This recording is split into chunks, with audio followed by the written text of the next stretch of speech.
All right, welcome to another deep dive. This time, we're going to be talking about something pretty mind-blowing, even for seasoned space enthusiasts. We're going way, way back to the early universe, before stars even existed, into a period known as the Cosmic Dark Ages. That's mysterious. It totally is. And luckily, we have an awesome YouTube video from History of the Universe called What is Hidden in the Darkness at the Beginning of Time to help us make sense of it all. You ready to journey billions of years back in time with me? I'm always up for a good time travel adventure. Let's do it. Awesome. So the video starts off with this crazy place called the Boots Void. Have you ever heard of it? Oh yeah, the Boots Void. It's basically this huge, almost empty region of space. Huge is an understatement, right? We're talking 330 million light years across. It's hard to even imagine that kind of scale. To put it in perspective, if our galaxy, the Milky Way, was sitting on one edge of this void, we wouldn't have even known other galaxies existed until the 1960s. That blows my mind. But this void is more than just a big empty space, right? The video says it tells us something important about the early universe and how structures formed. Yeah, exactly. The Boots Void is kind of like a snapshot of the universe before, everything started clumping together to form galaxies. It gives us clues about what the conditions were like back then. Fascinating. So it's like a glimpse into the universe's baby pictures. Haha. Yeah, kind of. And speaking of looking back in time, that brings us to our next clue, the Hubble Deep. Oh yeah, that iconic image. So many galaxies packed into a tiny patch of sky. It's amazing, right? And the really cool thing is that when we look at the Hubble Deep Field, we're actually seeing those galaxies as they were billions of years ago. Wait, how is that even possible? It's all thanks to something called redshift. You see, as the universe expands, the space between us and those distant galaxies stretches, and that stretching affects the light waves coming from them. Okay, so it's like if you stretch a rubber band, the color changes a bit. That's a good analogy. The light waves get stretched out, shifting towards the red end of the spectrum. The farther away a galaxy is, the more its light is redshift. And since light takes time to travel, by measuring that redshift, we can figure out how far back in time we're looking. Whoa, that's wild. So the Hubble Deep Field is like a time machine. You got it. It's a window into the distant past, showing us galaxies as they were when the universe was much younger. I love how astronomy can do that. Okay, so we've got this massive void giving us hints about early conditions and a deep field view that's basically a time machine. But now the video dives into this period called the Cosmic Dark Ages. What exactly happened during this time? Well, after the initial burst of energy from the Big Bang, the universe started to cool down and expand.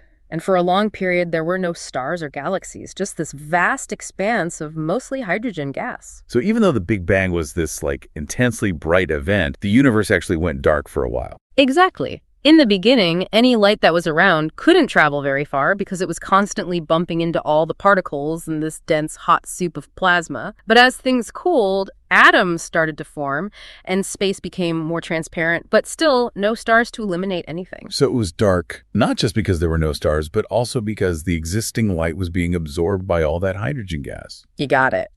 Imagine a dense fog, but on a cosmic scale. Light just couldn't penetrate it. This period lasted for hundreds of millions of years. And even though it was dark, a lot was happening behind the scenes. That's when dark matter started to weave its invisible web. Dark matter, always a mystery. So what was it doing during this dark era? Well, dark matter is this strange stuff that doesn't interact with light, so we can't see it directly. But we know it's there because of its gravity, which was pulling on the regular matter, like hydrogen. So even though we can't see it, dark matter was basically shaping the universe during this time. Yeah, it was forming this vast web-like structure, kind of like a cosmic scaffolding, pulling in all that hydrogen gas, setting the stage for the first stars and galaxies to form. That is so cool. But wait, if we can't see dark matter, how do we know any of this actually happened? Well, hydrogen, that same hydrogen that was blocking light during the Dark Ages, also gives off a very specific kind of radio wave. It's called the 21-centimeter emission line. So we can actually detect this signal, this radio wave from hydrogen, even from that far back. Exactly. It's incredibly faint, but it's there. It acts like a cosmic backlight, allowing us to map the distribution of hydrogen during the Dark Ages. Wow, that's amazing. Okay, so we've got this web of dark matter, clouds of hydrogen, and this faint radio signal. But then the video makes a kind of unexpected turn and starts talking about the Hindenburg disaster. Yeah, it seems random, but it's actually a clever way to highlight the power of hydrogen. The Hindenburg, of course, was filled with hydrogen, and its infamous flammability led to that tragic event. Right, definitely a reminder of the energy contained within hydrogen. But the video uses that to connect it to something much bigger, right? Yeah, they're basically saying that the same element that caused that disaster also powered the first stars. It's a pretty powerful comparison. It really is. Yeah. So how did those first stars actually form? What happened to all that hydrogen gas that was being pulled together by the dark matter web? Well, as those clouds of hydrogen collapsed under their own gravity, they got incredibly dense hot. Eventually, the conditions at the core of those clouds reached a critical point where nuclear fusion could begin. And boom, the first stars were born. So was it like this sudden burst of light all across the universe? Not exactly. It was a more gradual process with stars igniting in different places at different times. But imagine what it would have been like to witness that cosmic dawn, the first starlight piercing through the darkness after hundreds of millions of years. Chills. Okay, so these first stars were born. They brought light to the universe, but they also did something else really important, right?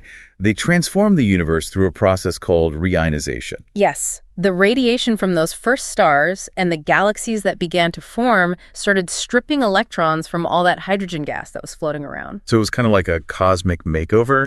Yeah, you could say that. And this reionization process changed the universe from being opaque, like that dense fog we talked about, to being transparent, like it is today.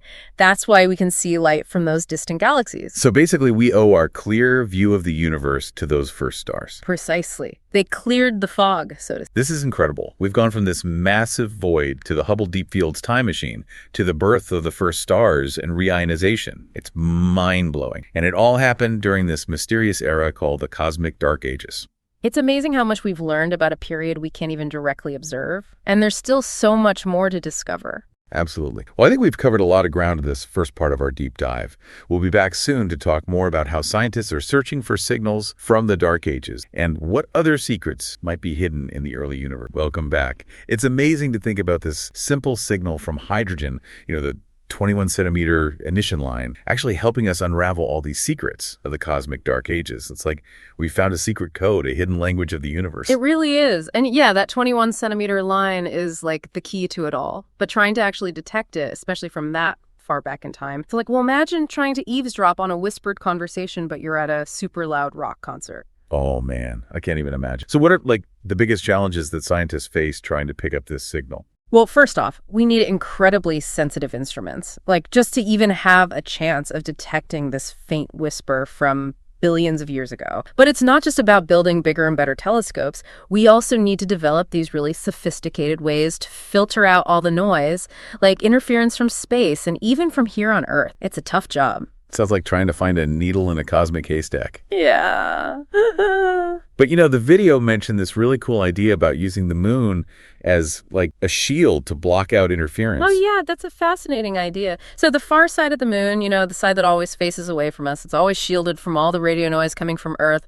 Imagine setting up a radio telescope there. That would be incredible. But is that even possible? Has anyone actually talked about doing that? Well, believe it or not, there are actually several space agencies and research groups looking into it. Some scientists even think that building large structures on the moon might actually be easier than we think, using resources found right there. And there have already been some cool tests done, like China's Shenzhou 4 mission. They actually deployed antennas on the far side. Whoa, so it's not just science fiction. Exactly. A lunar telescope might actually become a reality one day. I love that.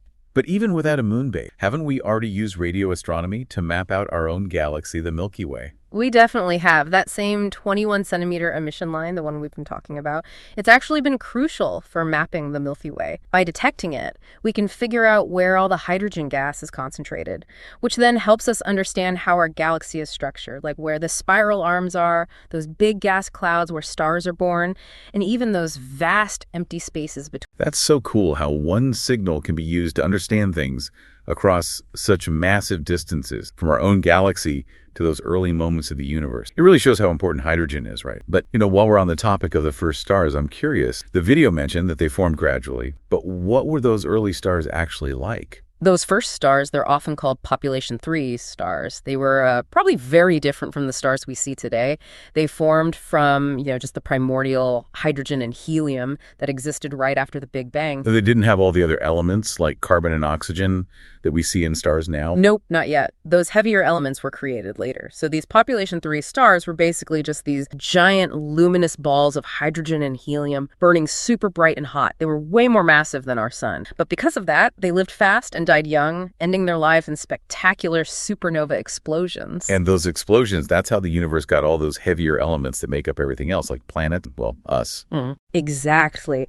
The intense heat and pressure of those supernovae created all the heavier elements and then scattered them out across the universe. And then those elements, well, they enriched the gas clouds that would eventually form the next generations of stars and planetary systems, including our own solar system. So yeah, we basically owe our existence to those first stars. It's pretty mind-blowing, right? Like the iron in our blood, the calcium in our bones, all of it was forged in the heart of those early stars. But there's something else that always captures my imagination: black holes. The video mentioned them briefly. How do they fit into this whole story of the early universe? Black hole, oh yeah, they're so fascinating. These regions of space-time where gravity is so strong that nothing can escape, not even light. We usually think of them forming when really massive stars die, but there's this intriguing theory about something called primordial black holes. Primordial black holes, what does that even mean? So the idea is that maybe really early on, like right after the Big Bang, when the universe was super hot and dense, some regions might have been just dense enough to collapse straight into black hole without needing a star to die first. Oh, wow. So we could have had black holes lurking around even before the first stars. Yeah. That paints quite a picture. Right. It makes you think about just how wild those early moments of the universe must have been. And it's one of the reasons why studying this period is so exciting. There are so many questions still unanswered and so many surprises waiting to be discovered. Yeah. The more we learn, the more questions we have. But the video ended on this thought-provoking idea about how even though we call this period the Dark Ages, it wasn't necessarily dark in every sense of the word. That's a really important point. We tend to think of dark as the absence of light, but that's just, within the visible spectrum, the light that our eyes can see. But as we talked about, there was that 21 centimeter emission line from hydrogen. It was radiating, it was like a kind of light, but in the radio wavelength. So it was dark to our eyes, but actually it was glowing with these radio signals. Our definition of darkness is just a limitation of our senses, huh? Exactly. And it highlights a bigger idea: how much our understanding of the universe depends on the tools we use to observe it. As we develop new instruments and explore new wavelengths, our view of the universe, it's going to keep changing, keep expanding. It makes you wonder what else is out there that we can't even see yet. Right. There's so much we don't know. The research into the Dark Ages and reionization, it's far from over. We still have a ton to learn. But with the new technologies and telescopes coming online, well, who knows what amazing things we're going to find out. It's super exciting. So we've talked about these challenges of detecting signals from the Dark Ages. Imagine setting up a radio telescope on the moon, and even dove into the first stars and the possibility of primordial black holes. It's been a pretty wild ride, hasn't it?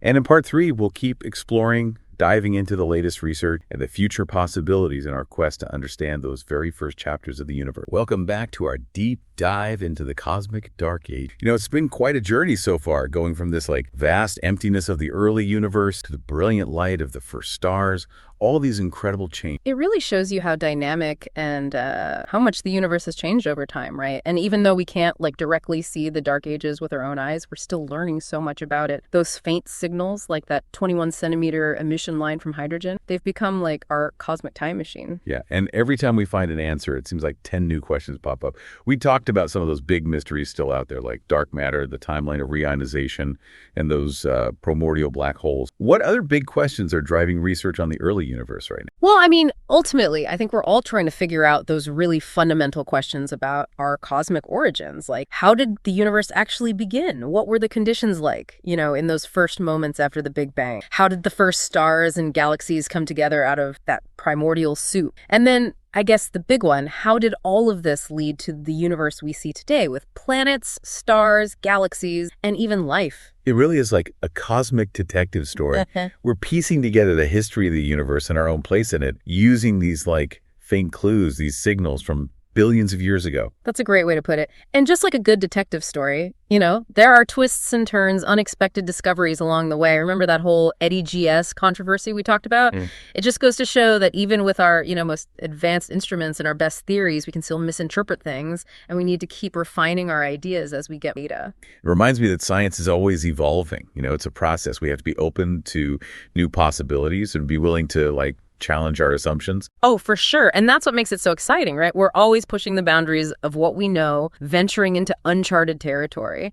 It's a pretty humbling and exhilarating experience. Speaking of pushing boundaries, the video we've been talking about highlighted this square kilometer array. That's the SKA, this next-generation telescope. What kind of impact do you think the SKA will have on our understanding of the early universe? The SKA, yeah, it's going to be huge, literally and figuratively. I mean, it's going to be the most sensitive radio telescope ever built, which means it'll be able to see deeper into the dark ages than ever before. We'll be able to map out the distribution of hydrogen in incredible detail. I think, honestly, the most exciting thing is its potential to finally detect that 21-centimeter signal from the epoch of reionization, like a clear signal. So with the SKA, we might finally have that clear picture of how the universe transitioned from darkness to light. I think so, yeah. It won't just tell us when reionization happened, but also what types of objects, were responsible for it. Galaxies? Or maybe something we haven't even thought of yet. So many possibilities. It feels like we're right on the edge of some major breakthroughs in, our cosmic understanding. It's a really exciting time to be studying the early universe. I mean, we have all these new tools and techniques being developed, both for, observations and for analyzing all the data we're getting. And with every new discovery, we're getting a better, more complete picture of just how vast and complex and beautiful the universe really is. I can definitely say that this deep dive has really expanded my view of the universe. We've gone from this mind-boggling emptiness to the light of those first stars, from the invisible web of dark matter to the radio signals from the dark ages. It's been like an incredible journey. It's been great exploring all this with you, and it's something to think about the next time you look up at the night sky. You're seeing light that has traveled billions of years to reach your eyes. It's a pretty powerful connection to, the vast history of the universe and this ongoing story of cosmic evolution. I love that. And to everyone listening, we hope this deep dive has sparked your curiosity, maybe even ignited your imagination a little. The universe is full of mysteries waiting to be uncovered, so keep looking up, keep asking questions, and never stop exploring.